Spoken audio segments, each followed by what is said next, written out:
Magandang araw kapatid at panalangin kung nasa mabuting kalagayan kayo ngayon sa ngalan at presensya ng ating Panginoong Hesus. Nasaan nga ba si Joseph? Kung nabasa niyo na ang New Testament, particular na sa Book of Luke, mapapansin niyo na after chapter 2, wala nang ni isang pangyayari or event na naroon si Joseph. Pati na nung pinako si Jesus Christ. Anong nangyari? Alam kong alam niyo na ang storya sa buhay ng magnobyong si Maria at si Joseph.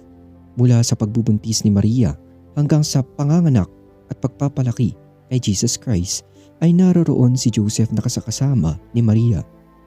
Ngunit pagkatapos nang sila'y magpunta sa templo sa Jerusalem para sa pagdiriwang sa pista ng Pasko, ay wala nang ni isang pangyayari na nandoon si Joseph mismo. Ayon sa mga Bible scholar, pinaniniwala ang namatay si Joseph bago pa man magsimula ang ministry ni Jesus Christ. Ngunit kung totoo man ito, bakit hindi binisita ni Jesus Christ ang kanyang ama-amahan? Ayon naman sa ibang mga scholar, namatay ito sa panahon ng tinatawag na Palm Sunday o Linggo ng Palaspas.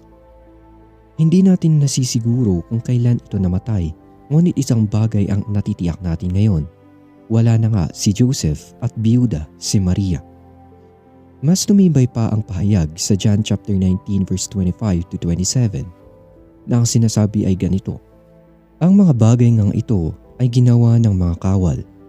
Tatapwat na nga katayo sa piling ng krus ni Jesus ang kanyang ina at ang kapatid ng kanyang ina na si Maria na asawa ni Cleopas at si Maria Magdalena. Pagkakita nga ni Jesus sa kanyang ina at sa nakatayong alagad na kanyang inibibig ay sinabi niya sa kanyang ina, "Babae, narito ang iyong anak."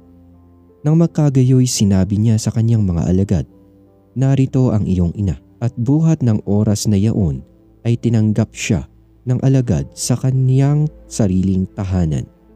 Sa panahon kasi na iyon, ang mga asawang babae ay nasa pangangalaga ng kanilang asawang lalaki. Maswerte ang isang biyuda kung mayroon itong anak na siyang mag-aalaga kung biyuda man ito.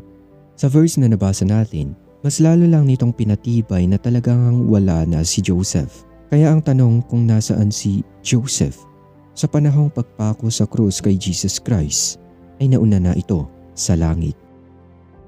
Ikaw, anong paniniwala mo sa pagkawala ni Joseph? I-comment mo na yan sa comment section. To God be the glory. Goodbye.